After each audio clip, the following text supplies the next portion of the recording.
But MS-13 is particularly violent. They don't like shooting people because it's too quick. It's too fast. February 19th, 2009, just when the sun went down, 3 gang members approached a vehicle parked at a Daly City BART station. Inside the car were 21-year-old college student Moses Frias Jr. and 2 of his friends. But out of nowhere, these gang members flanked Moses and his friends with semi-automated weapons. Frias was massacred with 9 bullets to the head while his friends met a similar fate. They were presumed to be members of the Norteños gang because of the red clothing they wore. However, these young men weren't affiliated with any gangs. They were murdered in cold blood, and the perpetrators of the attack were members of the MS-13 gang. La Mara Salvatrucha, or MS-13, is one of the most violent and dangerous gangs in the world. MS-13. MS-13 is an international criminal gang operating primarily in the United States. In the beginning, they were mostly just immigrants from Central American countries who resided in Los Angeles. But as time passed, this little group of immigrants began carrying weapons to defend themselves from other groups of immigrants in the area. Now they're involved in everything from kidnapping and arms dealing to assassination and sex trafficking.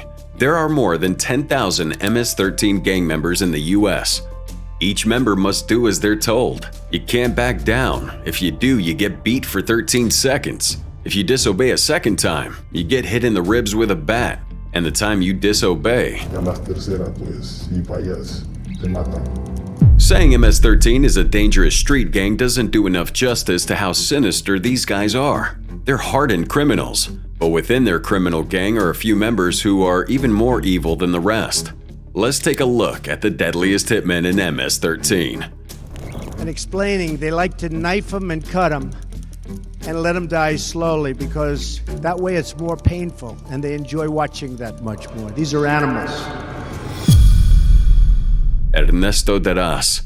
The gang MS-13 was never really a threat to anyone until a man named Ernesto De Ross turned the group into a special set of trained killers. Ernesto was MS-13's first ever hitman because, quite frankly, he was the one who taught them how to kill. After receiving the best military training in the Salvadoran army, he ran away from El Salvador to the US during the heat of the Salvadoran Civil War in 1990. He then moved to LA, California, where he joined a group of marginalized Salvadorans like himself, who stayed together to defend themselves from the numerous gangs in the area. At the time, MS-13 consisted of young boys who knew nothing about guns or weapons, making it easy for them to be bullied or extorted on the streets. However, since Ernesto had the skills to be both a killer and a fighter, he decided to teach these young boys how to arm and disarm weapons, how to lay ambushes, and how to be fierce in the streets of LA. But the craziest of all the things he did was introduce him to the cult of Satan. That's right, people. MS-13 are particularly known for being worshippers of the devil. Although not all members today believe in such, when Ernesto was in charge of the group, it was mandatory to follow his beliefs. But this belief of his led to one of the craziest gang wars in Los Angeles back in the 90s. Halloween 1993. 2 anonymous men gathered members of at least 73 different gangs in the United States at Pacoima Park, San Fernando Valley, Los Angeles. Their aim was to promote peace in the area and obviously invite them to worship God at the church. Ernesto didn't show up that night, but he was definitely mad at what these anonymous preachers did. So the next Sunday, when a few of these gangs actually attended the church service, Ernesto and a group of around 30 men stormed into the church and gunned down everyone in sight. This was one of the first criminal acts of MS-13 that put them on the radar of the US government. And although some claim that Ernesto was eventually captured and incarcerated, one of the men he raised to be a cold killer just like himself was Juan Garcia Gomez. There's a very sick initiation ritual that every MS-13 member has to undergo before officially becoming part of the gang. That ritual is to take another man's life. Of course, there's still the 13-second beatdown, but the main ritual is to take another man's life. July 2015, 19-year-old Arias Hernandez was taking a walk back to his apartment building when, out of nowhere, a man named Juan Garcia Gomez shot him straight in the back of his head with a .44 caliber revolver. Now, although Gomez's killing of this innocent young teenager made him successfully complete his initiation into MS-13, he eventually paid the price. During a raid by the LAPD, the murder weapon that matched the bullet recovered from the victim's head and a pair of jeans covered with bloodstains matching the victim's were found in Gomez's house. This made Juan Garcia Gomez the #1 suspect in the crime, and without too much pressure, he surprisingly confessed to the crime. But this is where the real story begins. Juan Garcia Gomez was a vicious hitman for MS-13. I mean, anyone who can kill an innocent teenager without flinching can be tagged that, right? Well, yeah, but it wasn't just killing young Arias that put Garcia on our list. His confession to the LAPD exposed a larger chain of MS-13 hitmen that the government had no idea about. He revealed that MS-13 is organized in a series of subunits, or cliques as they call it. Each clique operates in separate geographical locations, and each clique is controlled by its leader known as the First World. So, how does any of this matter? Well, Juan Garcia Gomez wasn't ready to go down alone. He exposed his entire clique, also indicting him with charges of racketeering, drug trafficking, and aiding murder. At the end of the day, Juan Garcia was sentenced to 35 years imprisonment, plus 5 extra years of parole when he gets out. If he even gets out, of course. But on the other hand, Juan was just 26 at the time of his sentence, so there's still a pretty decent chance he makes it out alive to have a normal life. However, this next hitman never had a normal life, and it's not even a man. Lenise Escobar. April 11th, 2017, a young 17-year-old girl named Lenise Escobar persuaded 4 teenage boys to join her at a park in Long Island, New York, to smoke some marijuana. However, these 4 teenagers were actually going to meet their death. Lenise Escobar, aka La Diablita, aka Little Devil, was a member of the MS-13 gang. Lenise saw a video of these 4 teens smoking with MS-13 gang signs in a video they posted online. Now, these boys weren't affiliated with any gang, and no one knows for certain if they actually knew the signs they were demonstrating in the video. But for some reason, this angered Lenise so much that she convinced a few other MS-13 hitmen that these boys were mocking them and so they needed to die. One of the hitmen was her boyfriend, so he foolishly agreed with her and convinced a couple of his fellow gang members that killing these innocent boys was the right call.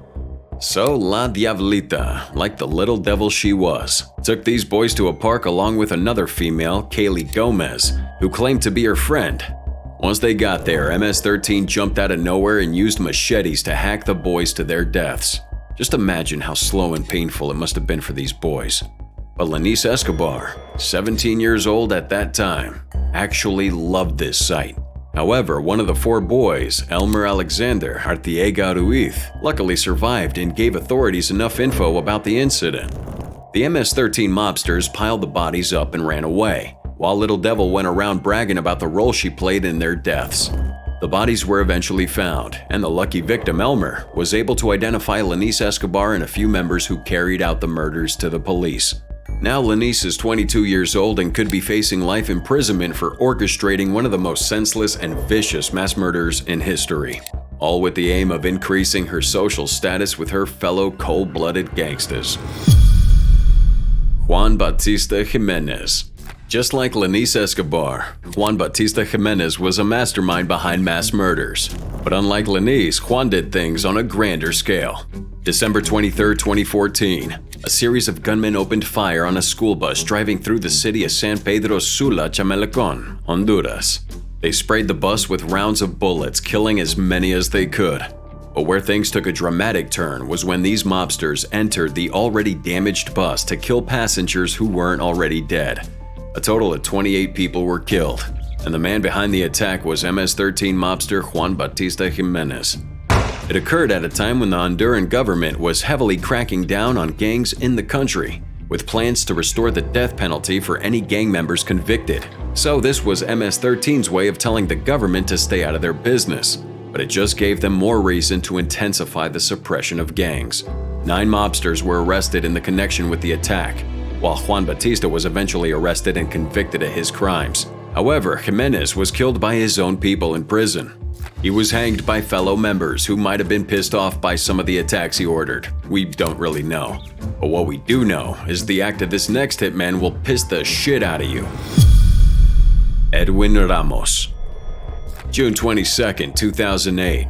Californian family was massacred by an MS-13 member, Edwin Ramos. Anthony Bolaño was driving home with his wife Danielle and his two sons Michael and Matthew after having a family barbecue in Fairfield. They were just a few blocks away from their house when they encountered a Chrysler 300 as it was trying to get by their car. Inside this Chrysler was Edwin Ramos with his rifle. Edwin shot at Anthony and his family from the window, brutally wounding him in the attack. Eventually, Anthony and his boys died from gun wounds, leaving Danielle as the only survivor of the attack. But the crazy part about this mass murder was that he attacked the Bolaño family based on mere suspicions that they were gang members. He had no evidence that they were gang members. He just saw them, shot at them, and killed them, just because a random gang member out there killed another MS-13 mobster earlier that day. I can't even process this. The police later traced the murder to Edwin Ramos after another MS-13 member that was an eyewitness to the murder ratted Edwin out. And the crazy part is, this wasn't the first time Edwin was committing such an outrageous crime. He'd been in the bad books of the US government since he was freaking 13 years old. Coincidentally, that was the same age he joined MS-13. But his life of crime finally came to an end when he was sentenced to 183 years of prison, without the possibility of parole. However, with all the hitmen we've mentioned so far, this next one puts the icing on the cake of crime. His name is Alejandro Enrique Ramirez Umano. Alejandro, also known as the Wizard, was the first MS-13 member to face the death penalty in the US. This man has committed so many crimes I don't even know where to begin. But one of his most brutal crimes came on July 27, 2015, when he murdered two men, Jose Herrera and Gustavo Porras, on the same day. And just like every MS-13 member, he did it for no good reason. The LAPD was on his tail for both murders, so he left LA to Charlotte, North Carolina, where he started a faction of MS-13. And to be fair, maybe he should have just stayed in LA, cause moving to Charlotte was the worst decision he ever made. December 8, 2007, at a restaurant in Greensboro, North Carolina, Umano got into a little kerfuffle with two brothers, Ruben Garcia Salinas and Manuel Garcia Salinas. Umano was throwing gang signs in the restaurant and, out of nowhere, these guys mocked Umano, presuming he was throwing up fake signs. Being the kind of man he was, Umano decided to show them that not only were his signs real, but the gun in his pocket was also. He shot Ruben in the chest and Manuel in the head, killing them both instantly. Like taking out a John Wick, but in this case, John Wick was the bad guy. 5 days later, Umano was arrested and incarcerated. Then on June 23, 2008, he was indicted by a federal jury to stand trial.